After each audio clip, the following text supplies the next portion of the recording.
السلام عليكم. حبايبي واخواتي التالتة اعدادي في كل مكان، كل سنة وانتم طيبين وكل عام وانتم بخير بمناسبة عيد الفطر. عارف ان انت خدت وقت طويل في الترم ده، هانت يا بطل شد حيلك وانا معاك وفي ظهرك وان شاء الله خير وربنا يوفقكم جميعا. النهارده هنبدأ ان احنا نراجع على نص منهج جغرافيا، الوحدة الأولى. هنراجع مراجعة شاملة على الوحدة الأولى، مش هتخليك محتاج أي حاجة تاني بعد كده. نسمي الله مع بعض ونركز. عند الوحدة الأولى بنتكلم عن حاجة اسمها الأنشطة الاقتصادية. الأنشطة الاقتصادية يعني الشغلانات، بنبدأ إن إحنا نتكلم الشغلانات. عندي 4 دروس ب4 شغلانات: الزراعة، الرعي، التعدين، الصناعة. هنتكلم عليهم النهارده كلهم، واحدة واحدة بقى.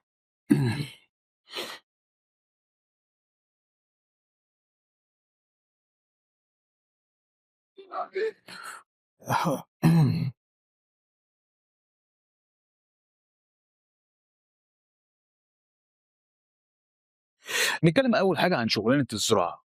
شغلانة الزراعة هي اللي عرفت الإنسان الاستقرار. أول ما الإنسان عرف الزراعة تحولت حياته من التنقل والترحال إلى إيه؟ الاستقرار. جميل جميل.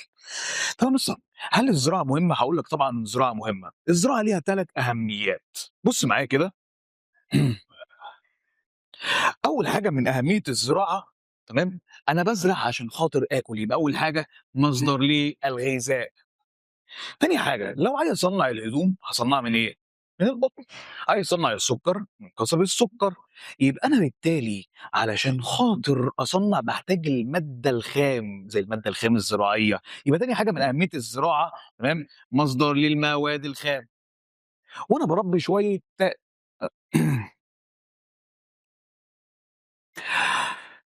وأنا بازرع في الأرض بتاعتي يبقى عندي شوية بقى بقر على جاموس هكذا. يبقى تالت حاجة تربية الحيوان. يبقى عندي 3 أهمية للزراعة: مصدر للغذاء، مصدر للمواد الخام، وتربية الحيوان. دي كده أهمية الزراعة. نيجي نتكلم بعد كده على أنواع الزراعة. بُص كده معايا.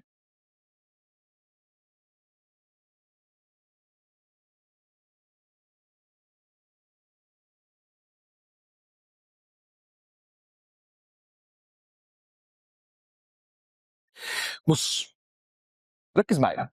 أنواع الزراعة عندي نوعين: زراعة بسيطة اللي هي الزراعة البدائية، والزراعة المتقدمة. ونيجي هنا للزراعة المتقدمة هنلاقي إن هي عندي حاجة اسمها الزراعة الكثيفة وحاجة اسمها الزراعة التجارية والعلمية. واحد يا مستر إيه الكلام الملعبك ده؟ بُص كده معايا واحدة واحدة هنبسط الدنيا مع بعض. نبدأ أول حاجة بأول نوع للزراعة وهي الزراعة البسيطة. بُص كده معايا.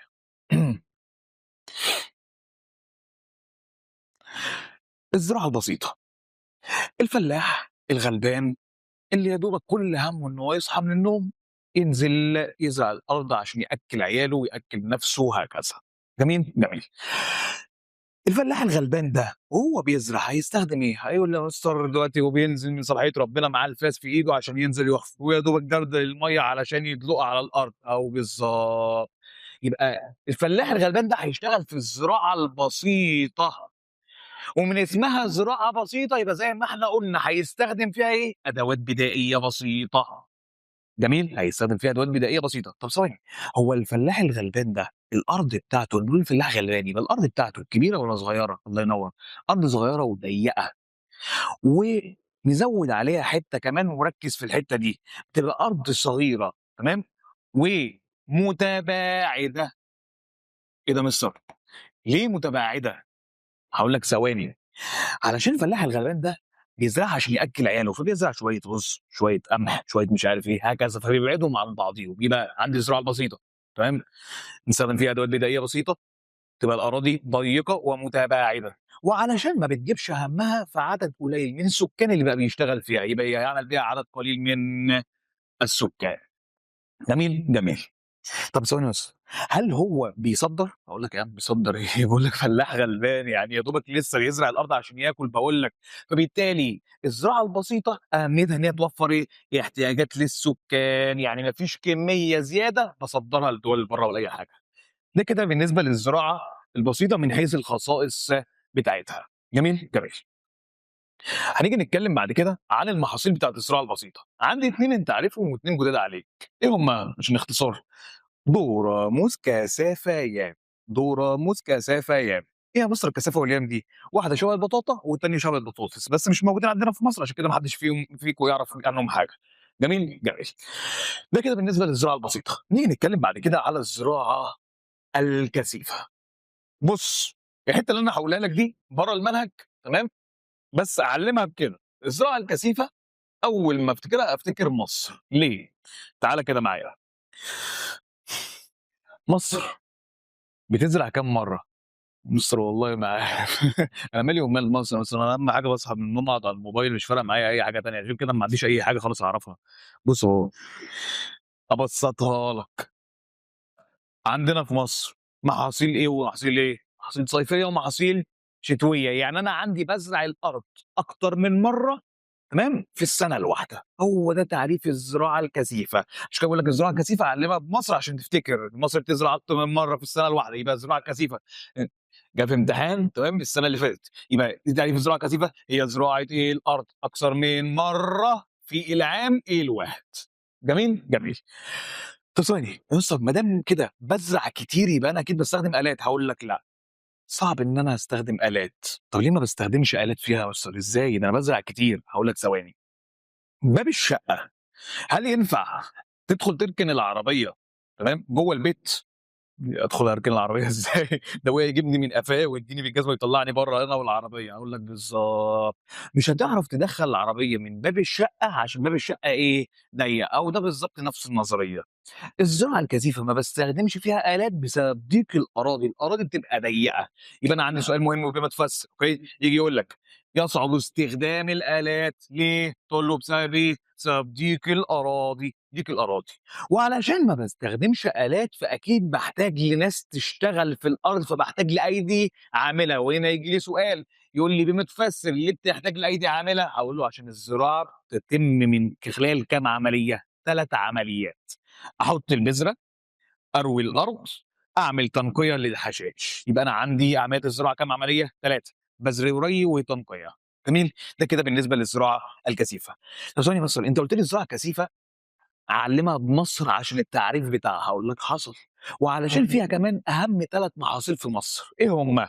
القمح أهم غذاء بناكله، هو والرز اللي حضرتك بتاكله كل يوم، كل يوم رز، رز، رز، رز، والقطن، يبقى قمح ورز وقطن، جميل؟ جميل.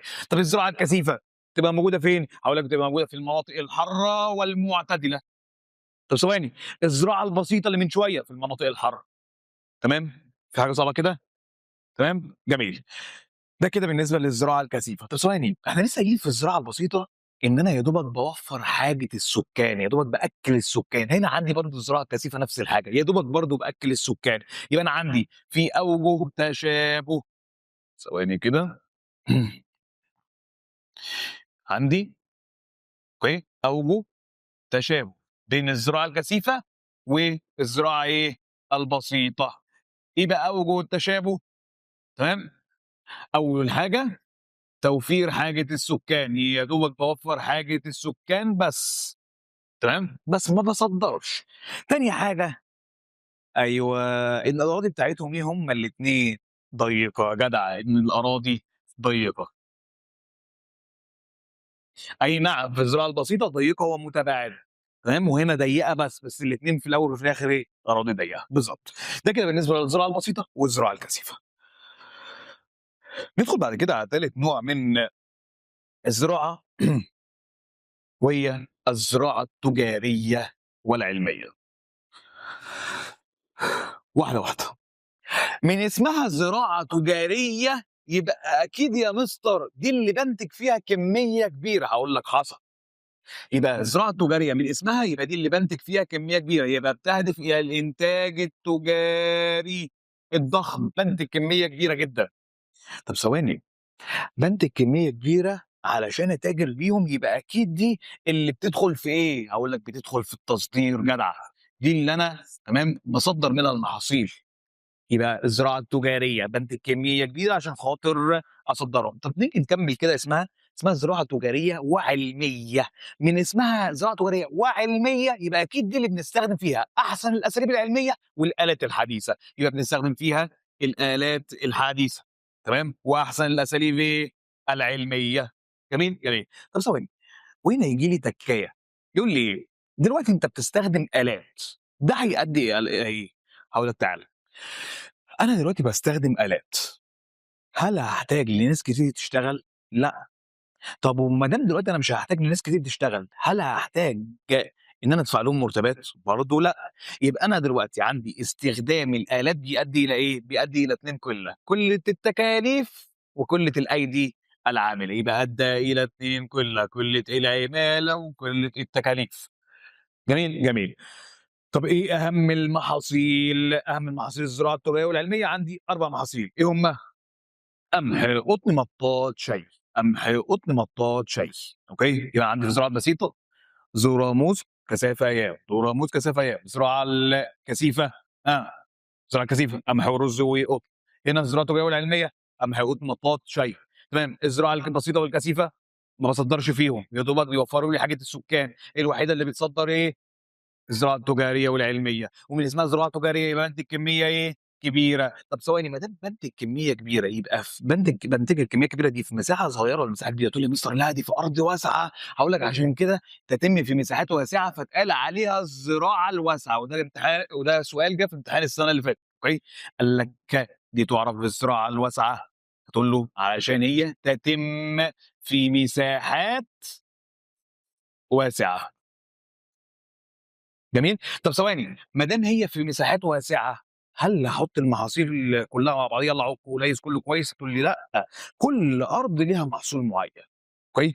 يبقى كل أرض تتخصص في محصول معيّن.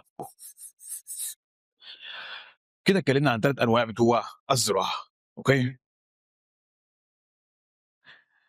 بعد ما اتكلمنا عن ال3 أنواع بتوع الزراعة، نيجي دلوقتي نتكلم بقى عن شوية محاصيل.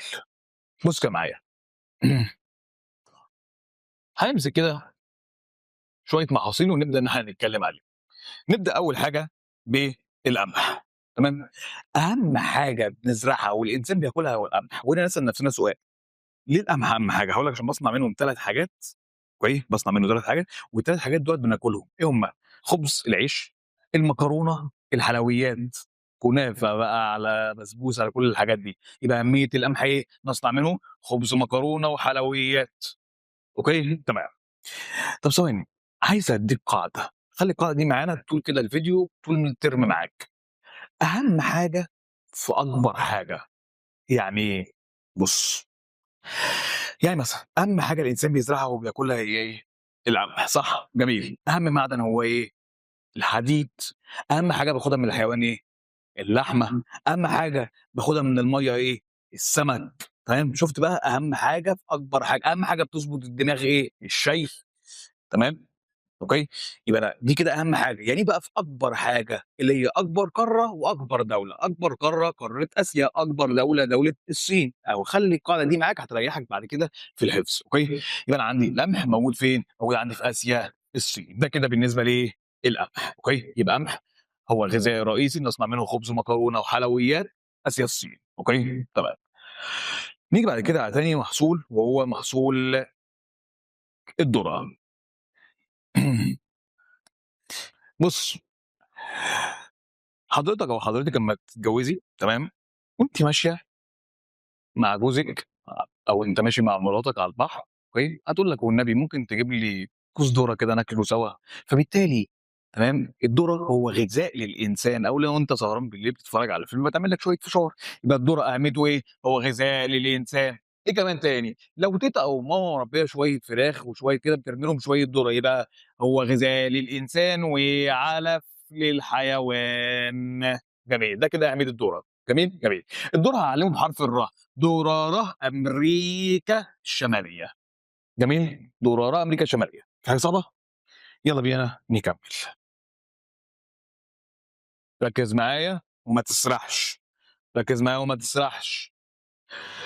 هنيجي نتكلّم بعد كده عن المحاصيل، تمام، اللي باخد منها الsugar. sugar سُكّر، سُكّر حلوة الدنيا سُكّر ترارا. ركّز معايا. هنيجي نتكلّم عن المحاصيل اللي باخد منها السُكّر. عندي حاجتين، قصب السُكّر وبنجر السكر، أوكي؟ نبدأ أول حاجة بقصب السكر. قصب السكر هو المنتج أو هو المحصول الأول اللي باخد منه سكر، يبقى قصب السكر number one في إنتاج السكر number one محمد رمضان، أوكي؟ ماشي؟ يبقى قصب السكر هو المحصول الأول لإنتاج السكر، جميل؟ جميل. طب ثواني، قصب السكر من معلوماتك العامة بيحتاج لجو حر والّا برد؟ مش جو حر معروفة يعني، عشان كده بييجي لك سؤال. إيه القارة الوحيدة بعيدًا عن أنتاركتيكا، إيه القارة الوحيدة اللي ما فيهاش جو حَر؟ هي قارة أوروبا، عشان كده بييجي لك سؤال يقول لك إيه، يُزرع قصب السكر في كل القارات ما عدا أوروبا. بُص أنا هادّيك كده قاعدة، أي محصول ييجي يقول لك المحصول ده بيتزرع هنا، هتقول له بسبب توافر ظروف زراعته، يعني الظروف اللي موجودة هنا المناخ متوفرة عشان كده هو بيتزرع هنا. طب ما بيتزرعش، عدم توافر ظروف زراعته. فهنا بيقول لي قصب السكر بيتزرع في كل القارات ما عدا أوروبا. تمام؟ هاقول له بسبب إيه؟ هاقول له بسبب توافر سوري عدم توافر ظروف إيه؟ زراعته، وأبدأ إن أنا أكمّل. هي أوروبا الجو بتاعها إيه؟ تقول لي أوروبا الجو بتاعها بارد، يبقى هاقول له يبقى عدم توافر ظروف زراعته وأن أوروبا تقع في المناطق المعتدلة إيه؟ الباردة، جدع، بالضبط كده، تمام؟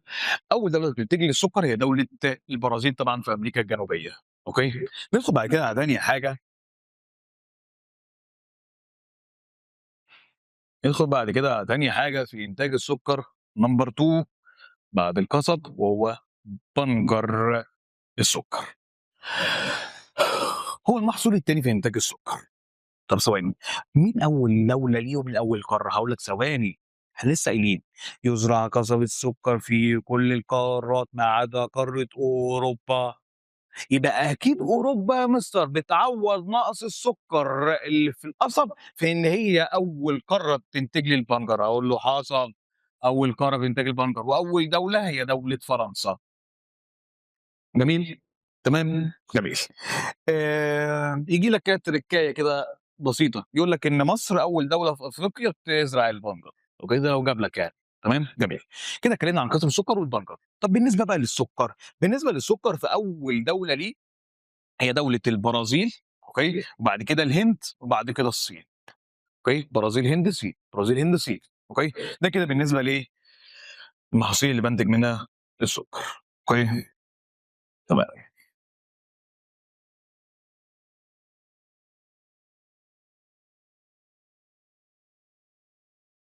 نيجي نتكلم بعد كده عن محاصيل اسمها محاصيل الألياف. إيه يا مستر محاصيل الألياف دي أنا مش عارفها، هاقول لك بُص، اسمها محاصيل الألياف أو الألياف النسيجية أو المحاصيل اللي باصنّع منها المنسوجات، بُص ليها كذا اسم. طب إيه يا مستر المحاصيل دي؟ المحاصيل اللي باصنّع منها الهدوم، الملابس، الثياب، أوكي، طيب. طبعًا عندي 3 قطن، الكتان، ونبات اسمه الجوت، ده أنت أول مرّة تسمع عنه باصنّع منه هدوم بس مش موجود عندنا متوفّر عندنا في مصر، أوكي، عشان كده ما تسمعش سيرته، تمام، قطن، كتان، وجوت. نبدأ إن إحنا نتكلم عن القطن.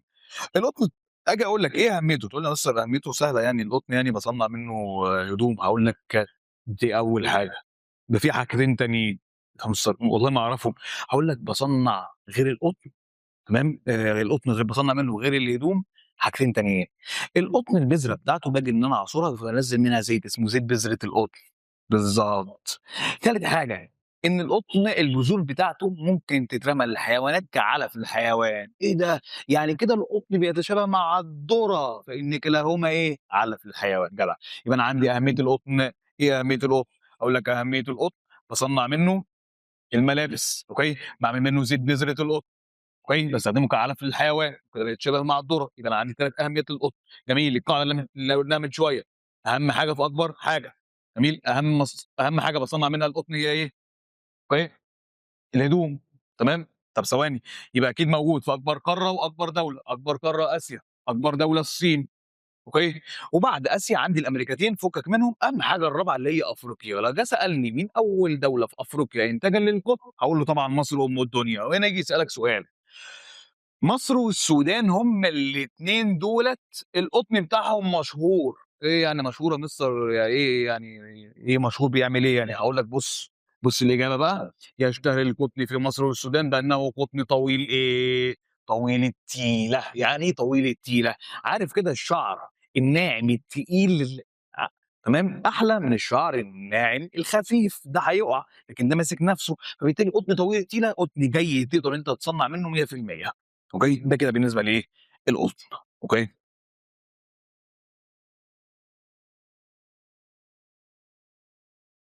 ندخل بعد كده على ت تن المطاط. المطاط. المطاط. المطاط. المطاط ده باصنّع منه إيه؟ المطاط ده باصنّع منه كاوتش العربيات، يعني نصنع منه إطارات السيارات، يبقى مطاطة إطارات. جميل، جميل. المطاط ده أنت حضرتك كنت واخده الترم الأولاني، أيوه أنا سمعت سيرته يا مستر، أقول لك بالضبط، كنت واخده فين؟ والله ما فاكر يا مستر. بُص المطاط حضرتك كنت واخده إن هو ضمن الغابات الاستوائية. تمام؟ فبالتالي ييجي يقول لك لو جه قال لك يستخرج من عصارة أشجار استوائية طول المطاط، بنصنّع منه إطارات، يبقى مطاط طه إطارات. أهم دولة تمام، هاقول لك دولة تايلاند في قارة آسيا. جميل، جميل. نيجي نتكلم بعد كده عن الشاي. أوكي. بُص يا مستر أنا لسه فاكر إن أنت لسه قايل لي من شوية أهم حاجة تضبط الدماغ وبازرعها هي إيه؟ الشاي. صح، صح، صح. وأنت قُلت لي إن أهم حاجة وأكبر حاجة، يبقى الشاي موجود فين؟ في آسيا، الصين برضه أو في شرق آسيا. أوكي. فين في شرق آسيا؟ في الصين. بس ثواني، النبات الوحيد اللي في الدرس عندك أو في المنهج عندك عامةً بييجي يقول لك موطنه الأصلي، كلمة موطنه الأصلي دي يبقى الشاي. موطنه الأصلي يعني مكانه، مكانه فين؟ في شرق آسيا في الصين. أوكي، تمام. وده برضه النبات الوحيد اللي ليك ظروف زراعته، بيحتاج لجو حار، يقول لك ثواني وأنا مش هاضبط لك دماغك، أنا محتاج لجو حار. عاجبك عاجبك، مش عاجبك طلّقني. هو كده بالضبط. أوكي، يحتاج لجو حار. وإيه كمان؟ يقول لك لأ أنا حرّان لو سمحت تخلّي الدنيا تشتي، عايز الدنيا تشتي كتير، يبقى يحتاج لأمطار غزيرة، يبقى جو حَر وأمطار غزيرة. إيه كمان؟ بيحتاج لهواء رطب، مش هواء جاف عشان بيتجف صوت. أوكي، ده كده بالنسبة للدرس الأول. جميل، جميل. ندخل بعد كده على الدرس التاني. يالّا بينا ندخل على الدرس اللي بعده. هنيجي نتكلم عن شغلانة التعدين. هو يعني إيه يا مستر التعدين؟ بُص، التعدين دي شغلانة، معناها إن أنا بابدأ إن أنا أستخرج. باستخرج إيه؟ هاقول لك باستخرج يا حديد، يا دهب، يا فضة، يبقى باستخرج المعادن، أو بترول، فحم، غاز طبيعي، يبقى مصادر طاقة، يبقى هي عملية استخراج المعادن ومصادر الطاقة، باستخرجهم منين؟ من باطن الأرض. أوكي؟ دي شغلانة التعدين. جميل. طب واحدة، واحدة. هل ينفع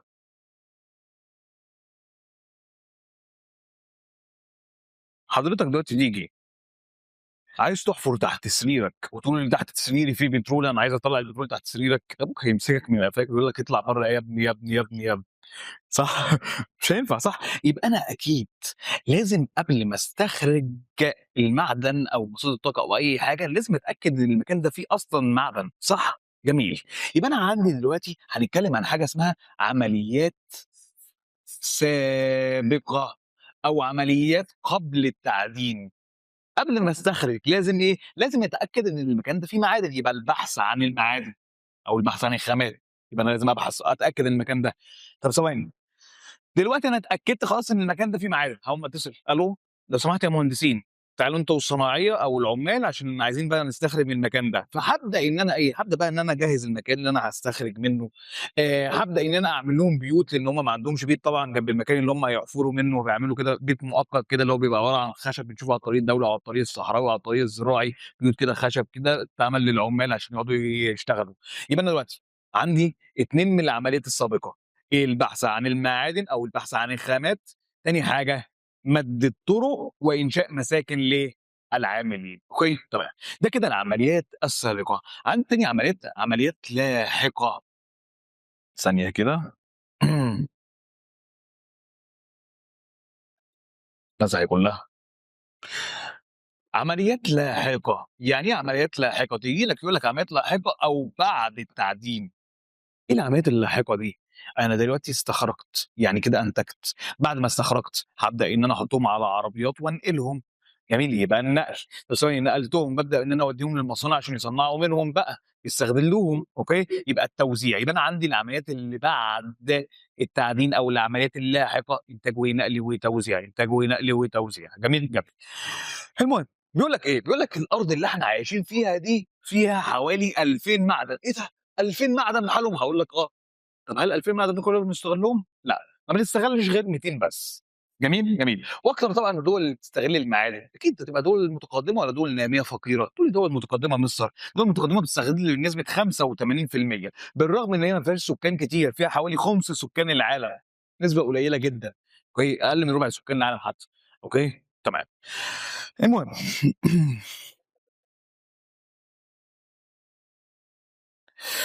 كده ندخل بعد كده نتكلم عن المعادن، واحدة، واحدة كده. إيه أهم معدن؟ تقول لي يا مستر أهم معدن معدن الحديد، هاقول لك بالضبط. إيه أهمية الحديد؟ إيه أهمية معدن الحديد؟ بيتصنع منه سيارات، طيارات، آلات، يعني صناعات ثقيلة، جميل، جميل. أهم معدن هو الحديد، فأكبر حاجة اللي هي إيه؟ أكبر قارة قارة آسيا، أكبر دولة دولة الصين، خلاص حفظتها لك، يبقى آسيا الصين أهو، جميل، جميل.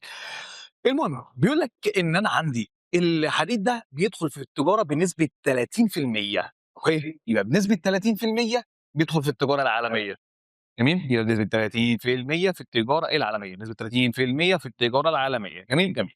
بيقول لك الحديد ده في دولة أخدناها في تانية إعدادي في الوطن العربي، دولة نامية يعني فقيرة ما تقدرش إن هي تصنّع حديد، فبتصدّره للدول المتقدمة، الدولة دي دولة مين؟ دولة موريتانيا. بيتصدّروا لدول متقدمة زي مين؟ زي اليابان، بريطانيا، الولايات، كل الدول المتقدمة دي، جميل، جميل. ده كده بالنسبة لأهم معدن اللي هو معدن الحديد. نيجي بعد كده نتكلم بعد معدن الحديد، نيجي نتكلم بعد كده عن معدن تاني وهو معدن النحاس.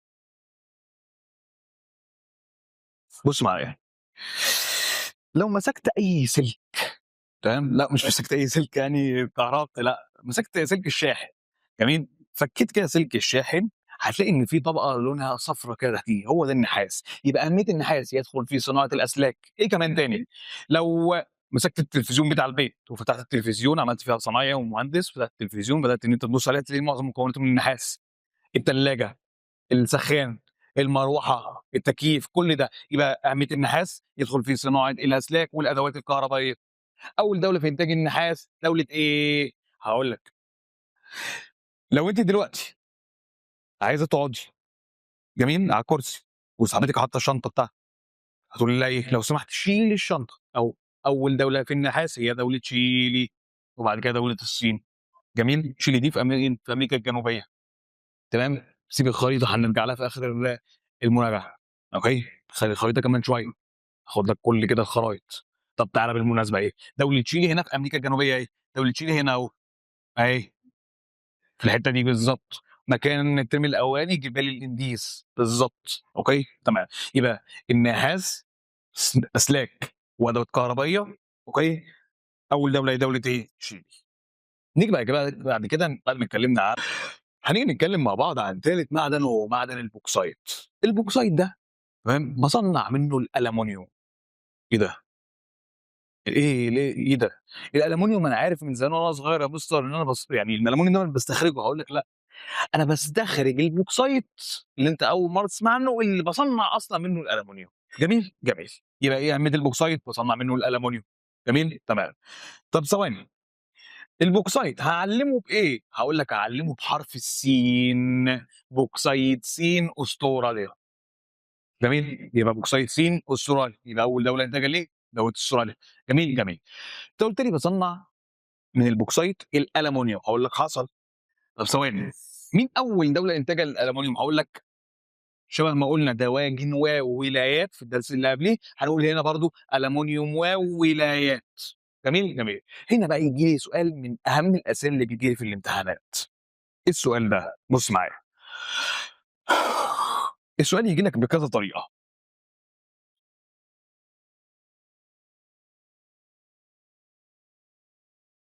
ييجي يقول لك الولايات أولى الدول إنتاجًا للألمونيوم، دي أول طريقة. ييجي يقول لك اذكر عوامل تحويل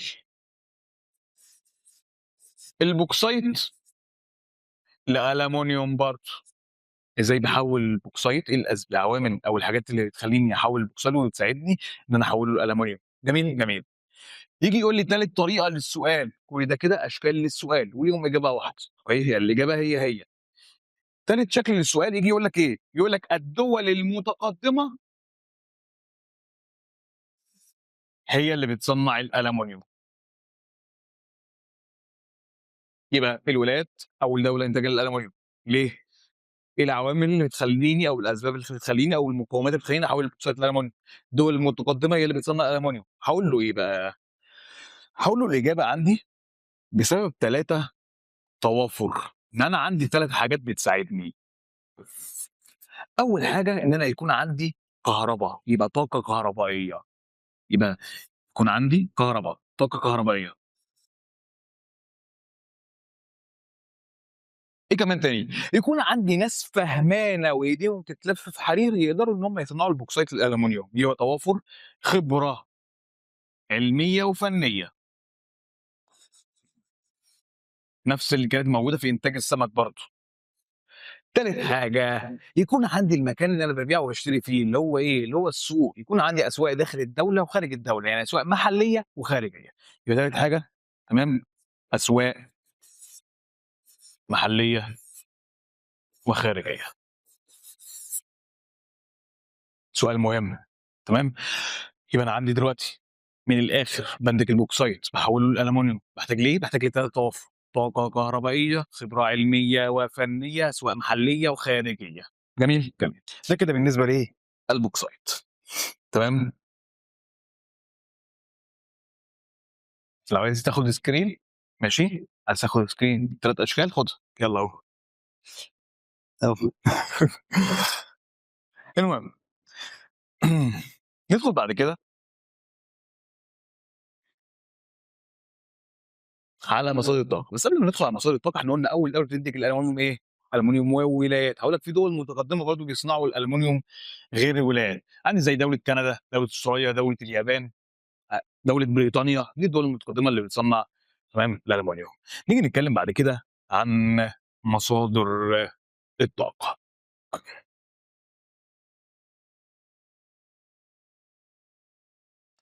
اسمها مصادر الطاقة، يبقى أكيد دي مصدر اللي بتدّينا الطاقة. هاقول لك بالضبط. بُص، من غير مصادر الطاقة لا هيبقى في شاشة بتشتغل، ولا عربية بتمشي، ولا طيارة بتطير، تمام، ولا أي حاجة تتحرك حوالينا خالص. من الآخر هنرجع بقى لزمان خالص، نطلع نعيش فوق الهضاب وننزل نتمشى ونولّع حجرين عشان سقعانين. مش هيبقى في أي حاجة خالص من عوامل الرفاهية اللي إحنا عايشين فيها. فبالتالي مصادر الطاقة هي القوة المحركة لحياة الإنسان، هي اللي بتحرك كل حاجة حوالين حياة الإنسان. أوكي؟ يبقى تعريف مصادر الطاقة هي القوة المحركة لحياة الإنسان، هي اللي بتحرك كل حاجة حوالين الإنسان. جميل، جميل. ومن غير مصادر الطاقة مش هاقدر إن أنا أصنع، مش هاقدر إن أنا أشغّل المصانع ولا الآلات ولا أي حاجة من الحاجات دي. أوكي؟ تمام.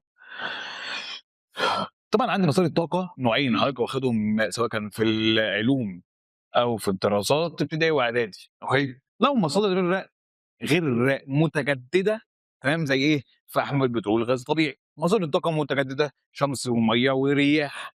أوكي، وعندي طاقة اسمها الطاقة النووية هنتكلم عنها دلوقتي. أوكي، نبدأ أول حاجة تمام بالفحم.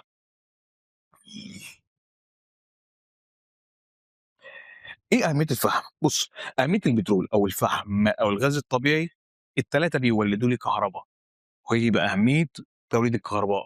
المهم نبدأ أول حاجة بالفحم. بيقول لك الفحم ده تعال نقرّب بس كده عشان حضرتك بُص تركّز معايا.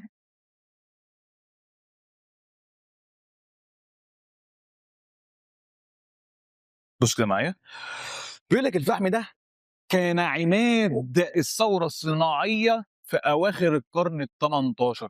يعني إيه يا مستر؟ كلمة عماد يعني أساس. يعني إيه برضه يا مستر؟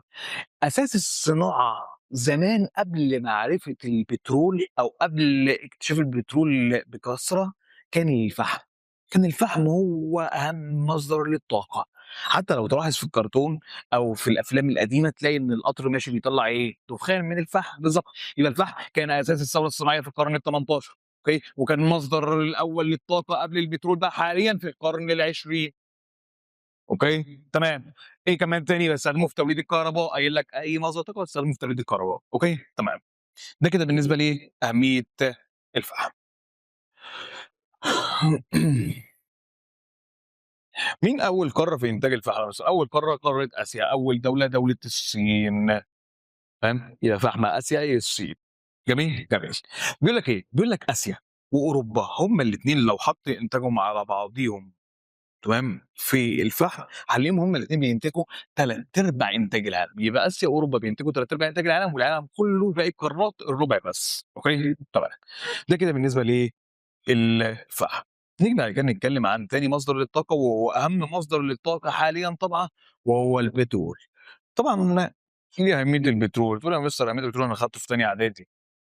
باخد منه السولار والبنزين وبامشّي بيه وقود، كل الكلام ده هاقول لك بس الكلام ده في تانية إعدادي.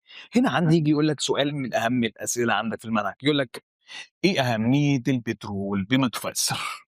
بُص، أهمية البترول تعالَ أقولها لك وبعد كده أفهّمها لك. أهمية البترول يرتبط بالتنمية الاقتصادية والاجتماعية والسياسية. تاني، يرتبط بالتنمية الاقتصادية والاجتماعية والسياسية. يعني إيه؟ بُص، دولة شبه دولة السعودية تمام، من حوالي 100 سنة ما كانوش لاقيين ياكلوا، كانوا قاعدين في خِيَم تمام،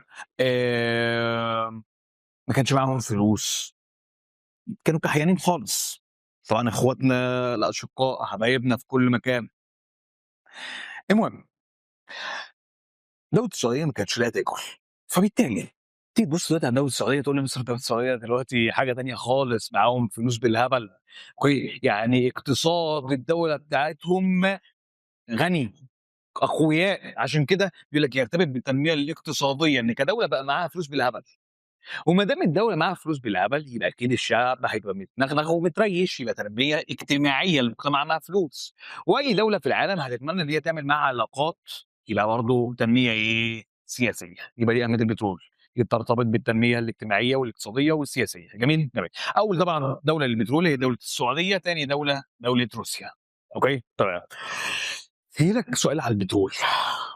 بُص، فاكر من حوالي مثلًا سنة ونُص كده عندنا في مصر إيه اللي حصل؟ حصلت مشكلة في السُكّر لو تفتكر أو تسأل ماما أو بابا عليها، ما كناش لاقيين سُكّر خالص، ولو لقينا سُكّر فكيس السُكّر كان واصل ل60 جنيه تمام، وده لو لقيته حضرتك. فبالتالي الناس كانت بتطلب كتير السُكّر عشان كده سعره غالي. فأمّا ييجي يسألك ده نفس النظرية في البترول بقى، البترول بيزيد سعره ليه؟ بسبب زيادة الطلب عليه، أوكي، يبقى بما تفسّر تمام، بما تفسّر يزيد سعر البترول بسبب زيادة الطلب عليه. طب ييجي يقول لك ما النتايج العكس بقى يعكسها ما النتايج على زيادة الطلب عليه؟ تقول له أدّى إلى زيادة سعره. جميل، جميل. ده كده بالنسبة البترول. نيجي نتكلم بعد كده عن كده اتكلمنا عن الفحم والبترول، نيجي نتكلم بعد كده عن الغاز الطبيعي. الغاز الطبيعي. الغاز مهم؟ طبعًا الغاز مهم. طب لو جيت سألتك فحم والّا بترول والّا غاز طبيعي، أنهي واحد فيهم أقل واحد بيلوث لي البيئة؟ تقول لي الفحم أكتر واحد، الغاز هيبقى أقل واحد. جميل، ده كده أول حاجة، واحدة واحدة مع بعض.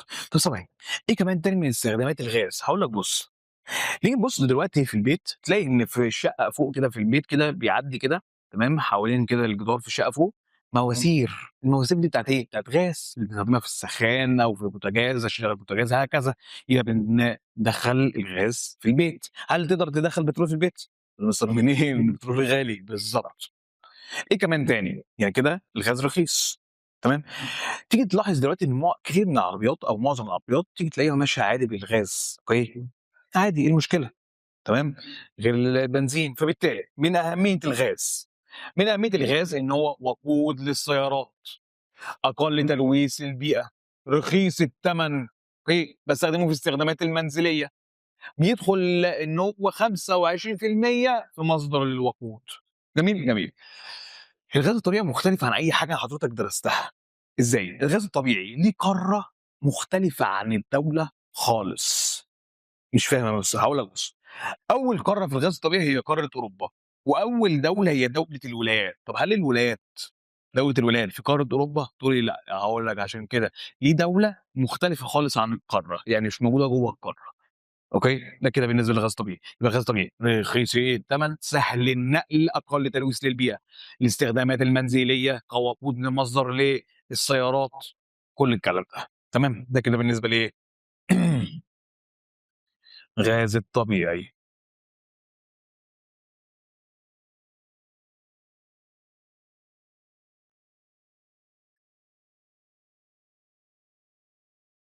نيجي نتكلم بعد كده عن حاجة اسمها الطاقة النووية. تمام، الطاقة النووية من اسمها طاقة نووية بانتج منها الكهرباء النووية. جميل. طب طاقة نووية عن أسلحة بقى والحاجات دي، يبقى أكيد موجودة في أقوى قارتين. مين هم أقوى قارتين؟ أوروبا وأمريكا الشمالية. يبقى موجود في أوروبا وأمريكا الشمالية اللي هم أقوى قارتين. نيجي نتكلم بعد كده عن طاقة الرياح. تمام، طاقة الرياح وطاقة المَيّة. طاقة المَيّة دي بنسميها طاقة الكهرومائية، اللي هي بتبقى من حركة الأمواج أو المَد والجزر، اللي هي حركة الموجة رايحة جاية. أوكي، تمام. طاقة الرياح أو طاقة الأمواج عندي 3 دول. مين هم؟ عندي دولة فرنسا، بريطانيا، الولايات. ممكن تزوّد معاها اليابان تبقى دولة رابعة. يبقى عندي بالنسبة لطاقة الرياح أو الطاقة الأمواج اللي هي الطاقة المائية نفس الدول، بريطانيا، فرنسا، اليابان، الولايات، بريطانيا، فرنسا، اليابان، الولايات. أوكي، تمام. بالنسبة للشمس ما عندكش أي حاجة غير إن هي بيقول لك بتولد منها كهربا وبتستخدمها في الاستخدامات المنزلية. أمّا ماما تحب تطلّع المرتبة كده شبه ما بيحصل اليومين دول في العيد، تمام، كل سنة وأنتم طيبين. أوكي، ماما تقول لِك: "لأ تعالي لي بقى، تعالي لي، أنتِ أجازة من الدروس، ما فيش مذاكرة." "يا ماما ورايا مذاكرة يا ماما." تقول لها: "هو يعني وأنتِ هتطلعي فيها يعني رابعة العدوية؟ مالِك هي نجيبة متولي، مالِك هي لأ هتساعديني في شغل البيت." فبالتالي عندي تمام الطاقة الشمسية باستخدامها في الاستخدامات المنزلية شبه ما حضرتِك تطلّعي كده المرتبة تتضبط في الشمس لغاية ما تبوظ خالص يعني.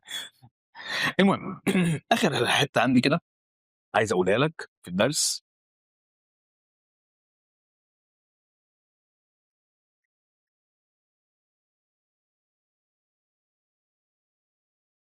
مرحب شهر الصوم مرحب، مرحب إيه؟ شهر ما خلاص بيخلص أو خلص يعني. المهم المهم عندي الطاقة اللي بانتجها أو الكهربا اللي بانتجها من الفحم أو البترول والغاز الطبيعي اسمها الكهرباء الحرارية، عشان بيطلّع لي حرارة أمّا من الآخر باولّع فيها يعني أو بانتج منها. أوكي، يبقى كهرباء حرارية. اللي من المَيّة اسمها إيه؟ الطاقة الكهرومائية. أوكي، تمام. وبكده نكون خلّصنا أوكي، درس التعديل. تمام. قبل ما ندخل في درس جديد، تعالَ لي بقى كده شوية نتكلم عن الخريطة.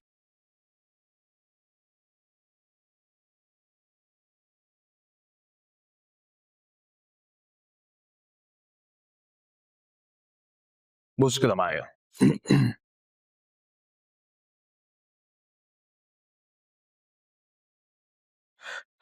بُص معايا بالنسبة للخريطة. طبعًا الخريطة إحنا حافظينها من الترم الأولاني، بس تعالَ نراجعها بعد كده بسرعة. آسيا، أوروبا، أفريقيا، أمريكا الشمالية، أمريكا الجنوبية، أصغر قارة أستراليا، تحت خالص أنتاركتيكا. جميل؟ جميل. فوق المحيط القطبي الشمالي، تحت القطب الجنوبي، يمين وشمال المحيط الهادي، تحت الهند محيط هندي، وسطها الأطلنطي. جميل، جميل. تعالَ بقى اعرف لي الدول اللي عليك في المنهج. طبعًا أكتر دولة ذكرنا اسمها هي دولة الصين. بس تعالَ كده بقى، دولة الصين جبنا سيرتها في إيه؟ تقول لي أول حاجة خالص في المنهج القمح. أول دولة بتنتج القمح، أقول لك حصل. ثواني نصغّر الخط كده شوية. تمام، مش خط كبير.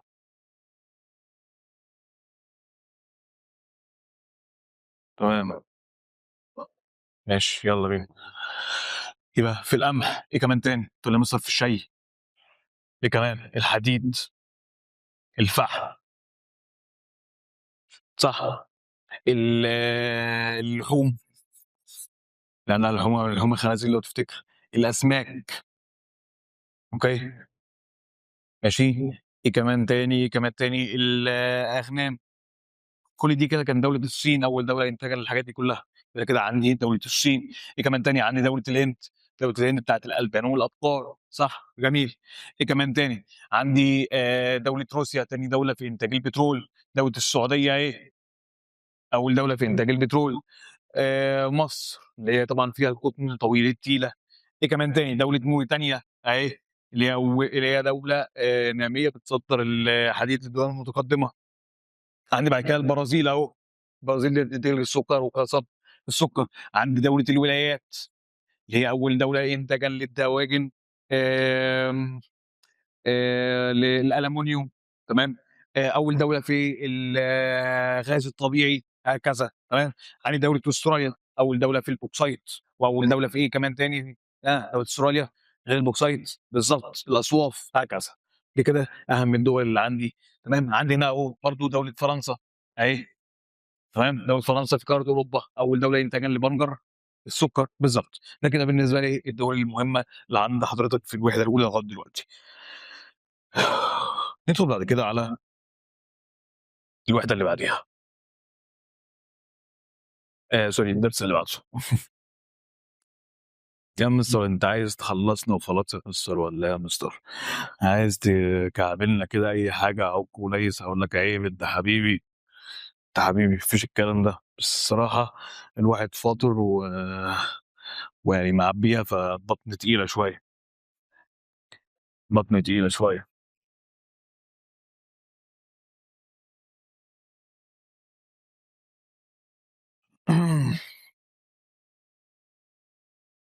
ندخل بعد كده على الدرس اللي بعده، وهو آخر درس في الوحدة، وكده نكون خلّصنا مراجعة الوحدة الأولى، وهو درس الصناعة، شغلانة الصناعة.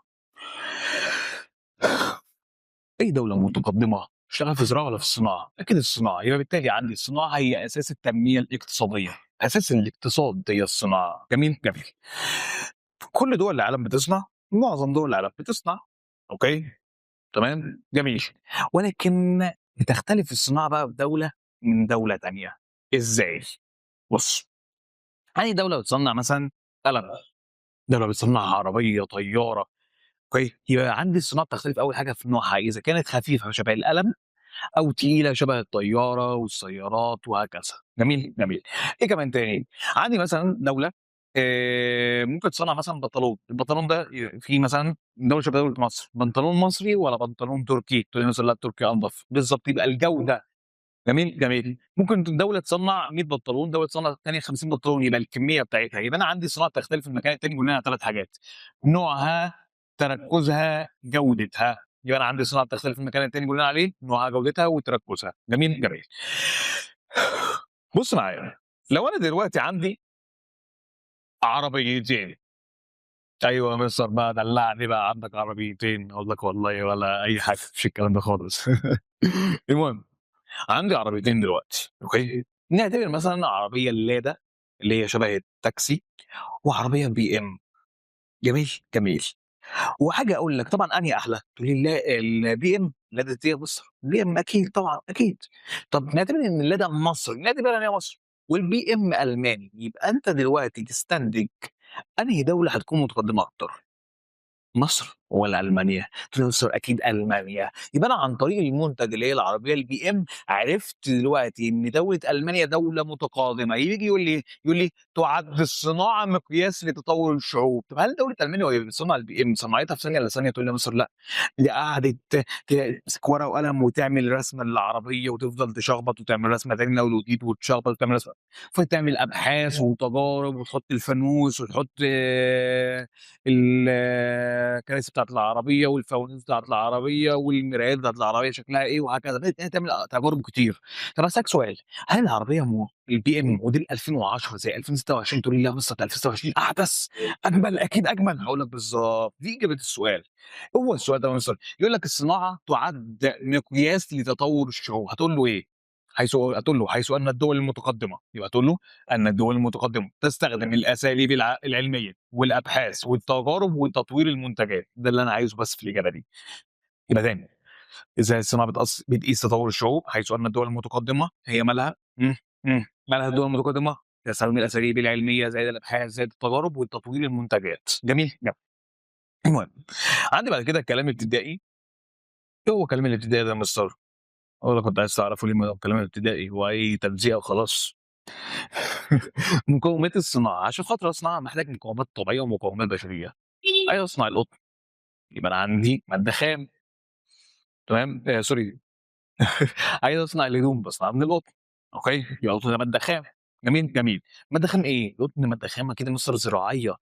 تصنيع عايز أصنع عربية من الحديد يبقى مادة خام معدنية. عايز أصنع شنطة جلد، يبقى الجلد من الحيوان يبقى مادة خام حيوانية. يبقى أنا عندي أول حاجة من المقومات الطبيعية المادة الخام، سواء كانت المادة الخام دي معدنية، زراعية، حيوانية.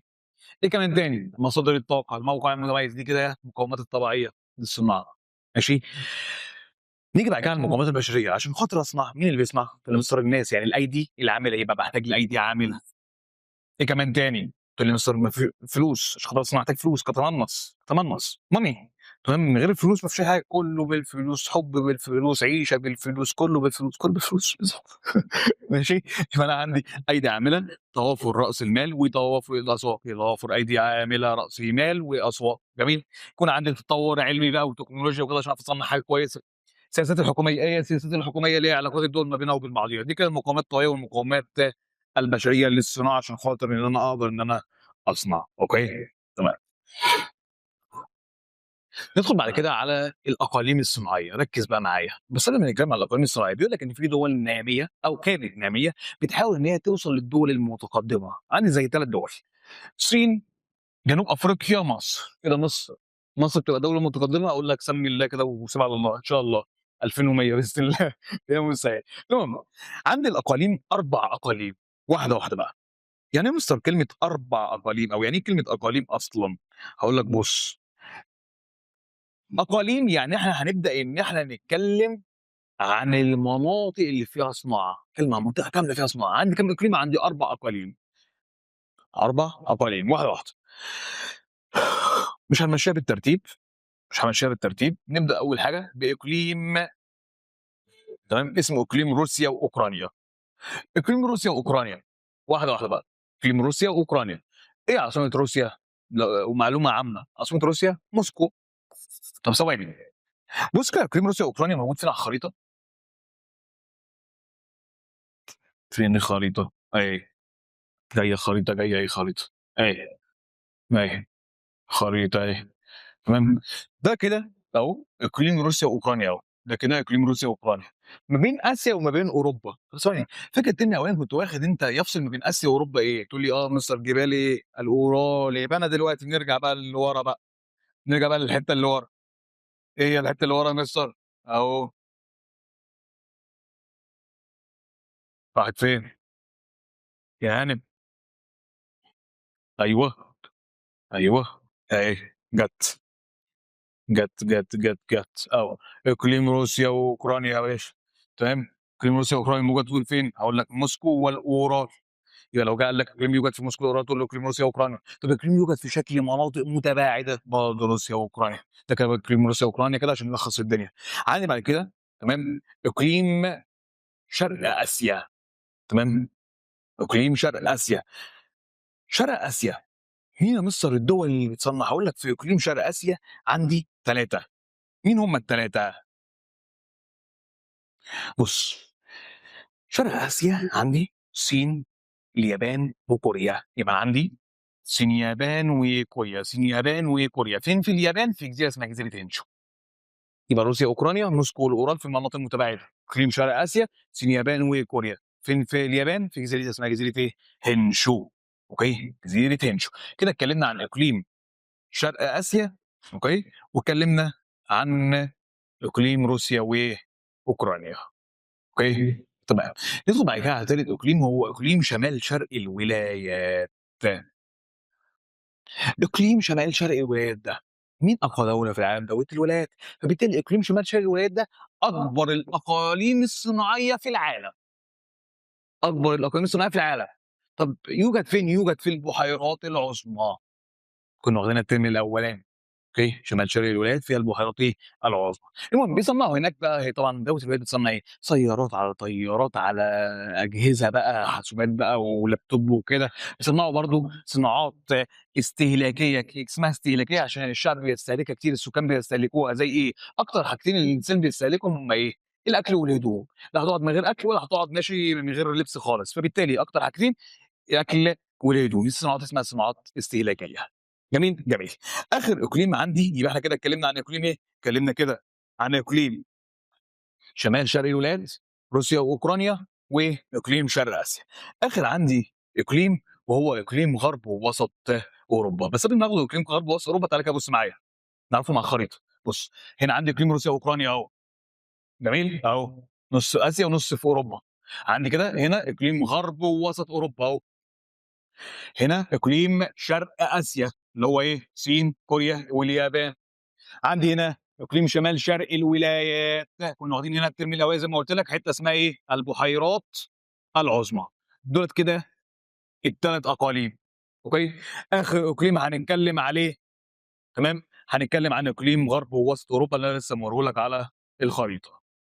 بُص، إقليم غرب ووسط أوروبا ده بيضم عندي دول متقدمة في أوروبا، دولة بريطانيا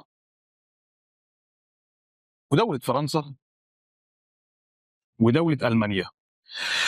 بُص بقى وركّز في الحتّة دي معايا، بريطانيا وفرنسا وألمانيا هم ال3 عاملين شِلّة مع بعض. إزاي؟ أنت وأصحابك عملتوا شِلّة، عاملين الشِلّة ليه؟ عشان لو كل واحد عنده مشوار الصبح يحضّر الطقم من التاني. إزاي؟ واحد يبقى عنده جزمة يدّيها للتاني، التاني عنده نضارة، التاني عنده جاكيت هكذا، فبالتالي بنكمّل بعضينا في الطقم. أهو دول أوروبا بقى عاملين شِلّة ولكن مش هيكمّلوا الطقم، أُمّال هيكمّلوا بعض بقى اقتصاديًا. الدولة دي محتاجة كذا خُدي، الدولة دي محتاجة كذا خُدي، جميل؟ يعني مثلًا نفترض إن دلوقتي دولة ألمانيا عايزة تدخّل العربية الBM عند فرنسا، عادي أهلًا وسهلًا تعالَ. طب ثواني، دولة ألمانيا وهي بتصنّع العربية الBM ناقصها فانوس من العربية تاخده من فرنسا عادي، أوكي؟ يبقى دلوقتي ال3 دُولة عاملين حاجة اسمها الوحدة الاقتصادية، لو سمحت ركّز معايا جات في امتحان السنة اللي فاتت وامتحان 2022. يبقى ال3 دول دُولة عاملين شِلّة مع بعض، الشِلّة دي اسمها وحدة اقتصادية، تمام؟ طب ثواني، عملوا الشِلّة مع بعض ليه؟ عشان يكمّلوا بعضيهم، يبقى حققت التكامل الاقتصادي، جميل؟ حققت التكامل الاقتصادي. طب ثواني أنا لسه قايل لك دلوقتي، لو دولة ألمانيا عايزة تدخّل العربية الBM عند فرنسا وبريطانيا الدولتين مش هياخدوا منها فلوس خالص. إيه ده بجد؟ هاقول لك مش هياخدوا منها جمارك وهكذا. دولة بريطانيا لو عايزة تدخّل حاجات عند فرنسا وألمانيا تقدر إنها تدخّلها عادي، مش هياخدوا جمارك خالص. يبقى دلوقتي ال3 دول في ما بينهم وحدة اقتصادية، الوحدة الاقتصادية أدِّت إلى التكامل وبيحموا بعض جمركيًا، مش بياخدوا خالص رسوم من بعض ولا جمارك ولا فلوس، ما فيش money ما بينهم خالص. واللي بينظّم العلاقة ما بين ال3 هيئة اسمها هيئة الاتحاد الأوروبي. يبقى هيئة الاتحاد الأوروبي بتنظّم العلاقة ما بينهم هم ال3، أوكي؟ تمام؟ يبقى بريطانيا وفرنسا وألمانيا عاملين وحدة اسمها الوحدة الاقتصادية بتؤدي إلى التكامل في الجوانب الاقتصادية، أوكي؟ وبيحموا بعض جمركيًا واللي بتع واللي بتضبّط العلاقات ما بينهم هيئة اسمها إيه؟ هيئة الاتحاد الأوروبي، أوكي؟ تمام؟ في حاجة صعبة كده؟ كده إحنا عرفنا أماكن الأقاليم تمام، وعرفنا كل حاجة عن درس الصناعة، وبكده نكون اتكلمنا النهارده عن 4 دروس ب4 شغلانات: الزراعة والرعي والصناعة والتعدين، وكده نكون خلصنا مراجعة الوحدة الأولى. شد حيلك يا بطل، أي حاجة أنا معاك، تمام، وأشوفك على خير في حصة جديدة. السلام عليكم.